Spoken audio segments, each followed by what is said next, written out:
For the first time, I'm actually gonna catch up with the Japanese as a frictionless-brained Westerner and acknowledge the line between legendaries and action replay mythicals. Outside of Japan, legendaries were just legendaries. It doesn't matter if you had to make an appearance in a Toys R Us in March 2004 or do something illegal to obtain them. That's still a legendary. Up until Generation 5, where the rest of the world for some reason started to acknowledge the difference. When you throw over a dozen legendary Pokemon into a region, I doubt you'd feel prestige for being a legendary at that point. So maybe I should separate them here. It's probably why the phrase mythical exists, like a consolation prize for being irrelevant to the main game. Make them feel a bit more elite being in their own bubble, with only 2.4% of all Pokemon being mythicals to begin with. So I'm gonna rank all 22 of them. Sinnoh had so many legendaries and mythicals as it is, and so many are bangers while they were at it, so who's to complain here? If you're gonna oversaturate and potentially devalue the prestige of legendaries, you're gonna have to make them worthy, and they had such a clean record on Sinnoh up until a couple of them. They were so close. You're gonna botch one or two, right? But still, Manaphy. Who was asking for you? Nobody. And if nobody asks for Manaphy, I don't even know what to say about Theon. Your dad's a Ditto. Manaphy's the first mythical to try its luck down the red light a daycare censored. Right. The first mythical Ditto found submissive and breedable enough to produce another unasked for mythical. The Unova Trio, dubbed the Three Musketeers, bit of an underrated crowd, I'd say, but then they had to go and force us a little quartet here and spawn us this scrappy-doo DLC add-on. The amount of legendaries and mythicals Unova had going already, another prime case of who's asking? Who's making their mum drive them to Game Station for this event? She'd probably ground you for trying to waste her time and petrol on such a sideman. Makes me think someone on the research team took a wrong turn on a filthy Rule 34 site and realized what a goldmine bronies were. 2011, 2012, arguably the peak brony years. Maybe they're trying to cash in on that. Well, actually, there was a fourth musketeer, which Keldeo is based... Does anyone in the year 2021 or in 2012 care enough about the lore behind the Three Musketeers to even know and or care about any of that? All that tells me is Keldeo is just a straight-to-video Disney sequel no one was looking for. On paper, a mythical whose power is to warp space, and not in like the Palkia way, can't make something as clap-looking as Hooper have that much power now, come on. More like in the end of a classic Sonic stage kind of way. Sounds all good for a mythical concept, then you take a disgusted glare at Hooper. It's a bit tragic when there's all of these interesting looking origins to it, and you get an end result this dead looking. But maybe something as clap looking as Hooper can have that much power, because the Unbound form does help a bit here. The 6 Rayman hands are a nice touch. If Hooper stuck to the heavyweight division and Arceus clicks its little infinity gauntlet nubs to subtly erase the first form, I'd probably rate Hooper a bit more. Genesect isn't a poor design, I would say. It's not that bad, but I can't pretend it's getting huge ratings from me either, because your man here might have been feared as the strongest of hunters, but that's 300 million years ago. Get back to your retirement home, old man. Get back in your glass box and Toy Story yourself frozen while people take photos of you. But it's not that anymore. It's just Team Plasma's attempt at being Team Rocket. Team Rocket found the origin of all Pokemon and genetically enhanced it to make it a nuclear threat level weapon. Team Plasma somehow think they've got the facilities to big man Armani Giovanni himself. You might have named this thing Genetic Insect to try and front you've pulled off the next Mewtwo. Yeah, nah, you got a reduced Isle Kabuto and stuck the Halo laser rifle on its back. Nothing genetic about it. Genesect is Mewtwo if Team Rocket scientists got mad that they couldn't figure out gene splicing, like, alright, fine. Fine, Rocket grunts Gaz. We'll chuck the cannon on him. The Antsy is gonna have to be low down here. The Mega Form can't pull your weight here. Base Form only, I'm afraid, you big rock. The Antsy was made to go into a Mega Form, switches his defense for attack. So when he can't do that, really it's just... Look, I really don't know what it is, but whatever Mr. Geppetto sorted you out, he hasn't finished carving out your legs. Oh wait, yeah, swear he can make diamonds and all that. So it's still got bit more than gorilla grip in them nubs. Maybe it doesn't even need the Mega Form to conjure up its iconic enchanted diamond sword. Enough grip in them hands to peel the textures off your skin, leave you looking like a human chessboard, your big UV map. Vulcanion is a very inoffensive mythical Pokemon. The steam it's piping up about seems to be a bit lukewarm, giving off that room temperature Heatran heat to it. You know what I mean though? Doesn't feel like there's anything mythical about it. Feel like I could run into him down Berserker's pub after a long hard day's graft of fixing people's boilers. How often do you even see someone bring up Vulcanion? I guarantee people would rate it so much more if it were a late game pseudo-legendary for X and Y. Give it a full evolution line as well, especially for how slim that Kalos Pokedex already is. Really could have brought out the most in Vulcanion as a hot, steamy species. Honestly, I don't really hold any strong opinions on Zeraora? But that, you know, it's pretty decent. It's a solid design, I'd say. But that's not enough to save it from that Vulcanion syndrome. It just doesn't seem like a mythical Pokemon at all. It feels about as mythical as Lucario or Zoroark. Even your names clash enough as it is. Not only does the middle of its name get Crabrawler and its keys a bit too excited after 3 pints, but Magearna is the result of a scientist 500 years ago. Some guy goes ahead and plays Arceus, makes artificial life, just to wrap it up in a bow tie and give it off as a present to some king's daughter like it's nothing. You think this scientist, he could have progressed society massively if he weren't too preoccupied with pleasing the king's daughter with its metal toys and artificial soul. But how did this happen 500 years ago? Region difference aside, maybe the Hisui region could answer this. Go back a few hundred years and pay the troll toll to get into the boy's soul.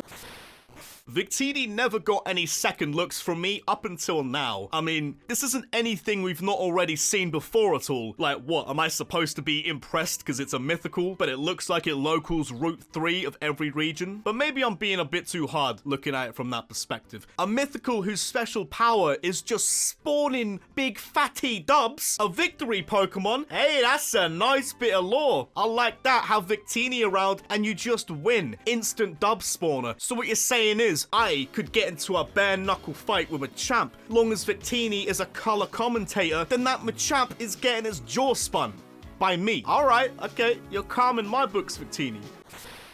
This one bothers me a bit, mainly because it's Unova, where they decided to pass off Elk Meat Lakitu for 2 more color swaps. Meloetta, a music mythical Pokemon. It's the perfect concept to make a trio, to make a full band, but they didn't do it. The concept of a music mythical alone is good enough though, I will say. I mean, its hair is a strand of sheet music. Walked into the barber like, hey boss, give me a bit off the sides and the back, trim up the top with that Pantera Cowboys from Hell riff. Its introduction is nice and simple too. Meloetta just pipes up in some bar once you've tipped off the DJ to play the right banger. Might not have a full band to go along with it, but at least it did get that fighting form change. The hair goes up, the tab now has the breakdown riff to Metallica 1. Speed boost like that can probably play the whole thing doing downstrokes only. Bit of a weird one though, event-wise. You have a fighting form and you're not even gonna put up a fight. Don't even have to throw the ball, you just crack one open, it'll crawl in. Celebi has this elite mythical aura to me because for the longest time, it genuinely felt like you would never legally own it, especially if you were playing on the Game Boy back in Gen 2. You missed that event, you don't know anybody who went to it, don't care if you've got every unknown piece, your Pokedex is taking a fat L for that one. Ironically enough, for a long time, the only chance you'd ever have of getting a legal Celebi was wandering across time. Apparently, I only just found this out, you could glitch the game by turning a Sneasel into a Celebi egg. Okay, come on, 5-year-old me, you were slacking. Obviously, I should have deduced that the move Beat Up and Celebi shared the same index number of 251, and I could exploit that with a level 57 Sneasel to get myself a level 0 Celebi egg. What was I on, not picking up on that? Obviously, the whole thing about mythical Pokemon is that their existence to the average NPC is a myth, so you wouldn't even know that they even exist. But Marshadow might just be the most mythical in that sense, because from what I can tell, it's the only one that intentionally hides itself from humans. You think that'd be Arceus, being God and all that, but if you were made to play the recorder for a lesson or 2 in year 3, you could spawn him up if you played the right banger for him. It's a shame none of them in the Pokemon world would ever get to realistically see Marshadow, because it's got a banger of a design. Or maybe it's for the best. I wouldn't want to be known as the guy who got battered by his own shadow. A ghost who literally learned the fighting type, became a mythical the moment it slipped into the shadow of GSP and just absorbed his ability to scrap. I can see why the reception was a bit confusing for Zarude being a mythical. You go for a monkey in an England region. The closest thing we have to a jungle down here is Mr. Mulligan's mini golf, or some dodgy nightclub that calls itself jungle. And I agreed, I was a bit apathetic to Zarude when it got revealed, because there's so many monkey Pokemon as it is. But I actually think they've been slacking on the monkeys. All of these monkeys already, not one of them that looks like they tear your face off. Infernape might wipe your jawline off your face with its heel, but Zarude looks like it was built in a laboratory specifically to peel your face off like a Scooby-Doo villain. I'll rate that there's now a monkey that weaponized. This baboon's got me so shook, I've got the urge to go take a half-hour ice bath live and in color on the gram. You're damn right Jirachi's a mythical. Have me sitting around watching 8 hours of TV with Pikachu, taking him out for a walk here and there, occasionally probing him with a cursor. A mythical like Jirachi, it better be your reward for that. One that spawns every 1,000 years to grant wishes. One that's got a lethal iron head on him too. Have you flinching long enough for its next appearance in the year 3000. Literally would slump you in its sleep. Okay, I don't want to sit around poking Pikachu's belly for 1,000 years, so better make this one count. Let's see. Legend states that Jirachi will make true any wish that is written on the notes attached to its head when it awakens. Breakfast can. Mew isn't just a mythical Pokemon, it's the mythical Pokemon. From what I know, the only one to have a literal myth behind it. People to this day still probably check under that van in Vermilion City hoping that Mew would one day be chilling there. And to be fair, the last place I'd be checking for anything interesting would be on the underbelly of a Ford Transit. The genetic code of all Pokemon packed away into this little pink fridge alien. Can learn every move possible, hunted down to create WMDs, probably the only Pokemon God itself addresses as Sir. It just wants to fly about in his bubble, jamming out over South America. I remember action replaying my way to getting all of those Sinnoh legendaries I couldn't get a hold of. I'm not even sure if 10-year-old me knew what Shaman even was. It's a decent enough looking lad. Actually, it's a nice change of pace from your titans like Dialga and Giratina. Professor Oak makes an appearance for the event, a man who's dedicated his entire life towards researching Pokemon, and there's a legendary right before his eyes. Kinda. It's just down that 3-mile stretch of grass. You might be able to see him. And he's like, phew, you downloaded Uber on that Pokénav? And honestly, I don't blame you, Samuel. Could I really be bothered to sprint down 3 miles of grass to go and catch Shaman? At least not in Diamond. Base form Shaman is still a banger of a design, I'd say, but you couldn't help but think there has to be more than this, right? And then Platinum drops. The Sky form comes into play. You better believe O could be legging it down that stretch of grass for this one. That's a sleek design. Best play they could have done for Shaman right there. Not just aesthetically either. The Sky form separates it from being your standard 100 stats across the board mythical. There's always that inconsistency between who really was the first Pokemon. Is it Arceus? Is it Mew? Is it some kind of time paradox where they're both the first one and it keeps looping over? If it is a time paradox and Arceus created time, then Arceus created itself? Alright, you know what? Who even cares about the debate here? There isn't one. Because all you have to do is just look at Arceus and you know what it's about. Created the universe, made the gods of time and space. Says here you got a driver's license. Oh, you can beat every type. Alright, you know what, we get it. Relax. You can put the CV away. God, we know who you are, alright? You ascended to this interview.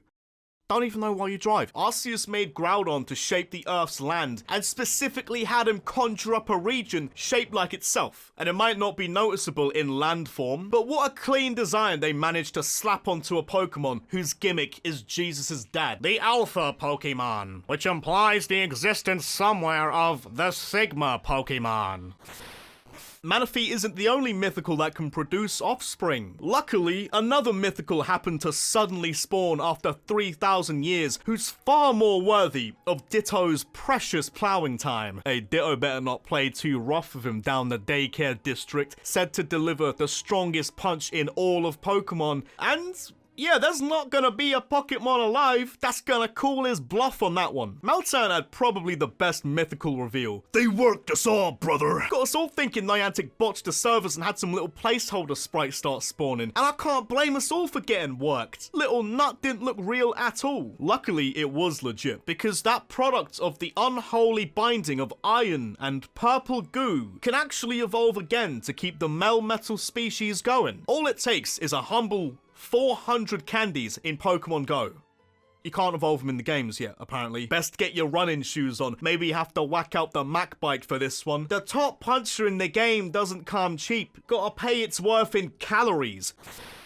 A prime spot for a mythical being when you're the sleep paralysis Pokemon. And nah, not just the kind of thing you'd see in the corner of your room after scranning on 64 slices of American cheese at 4 AM. Your man paralyzes you in your sleep and gives you unending nightmares. Man's like the Futurama Dream adverts, but just implants your mind with Courage the Cowardly Dog on repeat. Gains health from you as well based on its ability. Puts you into a sleep that you can't ever wake up from, and it just leeches off you. But come on, how are you gonna softlock my life? The only cure, it seems, is a slice of Cresselia. It's like getting a terminal illness and your doctor telling you the only cure is to find and rub yourself with the fur of a Peruvian spider monkey. Most people wouldn't even think mythicals are real. Medical professionals telling you to go off and find yourself a strand of Jesus' hair if you want to get your kid out of bed. What I really like about Darkrai though, the lore behind it, the sleep paralysis aesthetic, the occasional thigh gap being presented, I mean, yeah. But what gets me is that he's just a bit misunderstood. It's this nightmare of a weapon and he doesn't want to do any of it. It's more scared of you than you are of it. That's why it spikes your drink somehow. It's a defense mechanism. Can't help it. Just wants you to stay out of his swamp.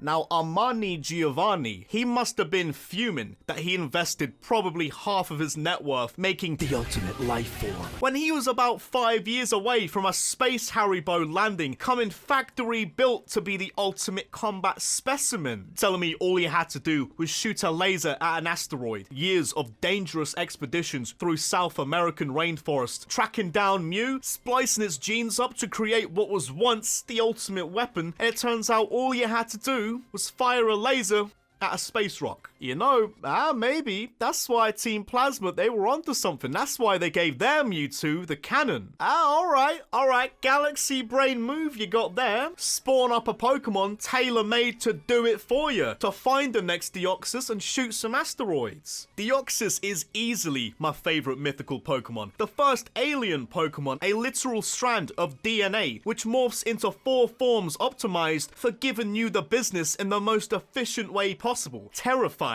Darkrai goes to bed and gets nightmares about Deoxys. Best mythical. Maybe best legendary.